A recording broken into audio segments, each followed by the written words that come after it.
Ako po si Mr. Apolonio Abelio, 54 years old, nakatira sa Marikina City. Sobrang sakit ang naramdaman ko sa kidney stone. Hindi ko maintindihan kung anong klaseng sakit ang naramdaman ko. Kaya ang ginawa ko, sa hirap na hirap akong kumilos. Hindi ko maintindihan. Ngayon ang ginawa ko, nagpapaturok ako ng pain reliever. Kaya nagiginawaan ako pag natuturukan. Sabi ng doktor ko, puro operation ako. Sabi ko naman, teka muna. Kasi parang ayaw ko magpa-opera eh. Mag-ano muna ako ng panibagong option kung anong magandang gawin ko. Ngayon, naisip ko na magpaturok uli ako ng pain reliever. Kasi wala pa akong naanong gamot talagang may babagay dito sa naramdaman ko sa katawan. Ang hirap. Ngayon, nagparesita ako ng gamot kasi hirap na hirap. Hindi ako makaihi ng maayos eh. Nagparesita ako ng gamot sa doktor. Niresitahan nila. Nainom ko naman lahat yon. Kaso lang, wala pa rin epekto eh. Wala pa talagang epekto sa akin kasi hindi pa rin nagbabago yung naramdaman ko. Hindi ko kung anong klaseng sakit na naramdaman ko talaga. Ngayon, ang misis ko umatin sa orientation ng BNB. Pag-uwi niya, dala siyang gamot, pinatake niya ako ng gamot na yon, ng 2 soft gel na ginawahan ako, nawala yung pain. Sabi ko, maganda yung gamot na to. Sabi ko ganun sa kanya. Saan mo ka ako kinuha to?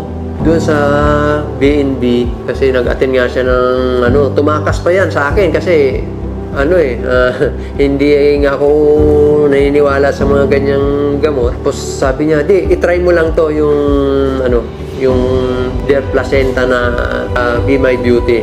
Tinry ko. Nung may-try ko sa 2 soft gel, nawala yung pain ko. Ngayon, sabi ko maganda. Ang nangyari, tinuloy-tuloy ko lang siya.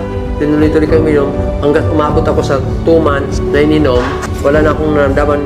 Tapos, ang nangyari, sabi nung doktor sa akin, magpaano daw ako, magpa-laboratory uli. Kung talagang wala na. Ngayon, nung palaboratory ako, nag-clear yung yung result. Sa result, clear na. Sabi ng doktor, paano nangyari yun? Sabi ko, Dok, uminom ako ng Dear Placenta, ng BNB. Yun lang man ang ininom ko na gamot. Sabi niya, paano gamot? Sabi, magandang klase yun. Kasi soft gel siya. Sabi ko, okay, sabi niya.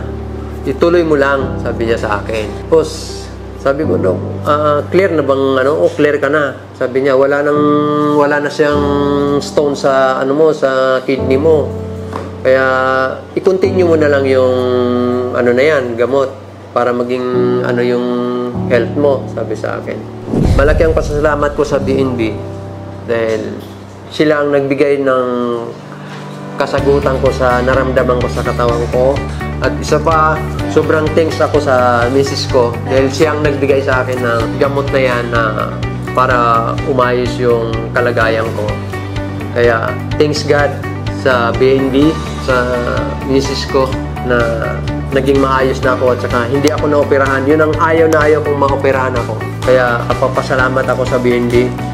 Ang kasi sa akin ng operation, hinihingian ako ng 250. Bawat isang kidney, 250. Isang kidney, 250.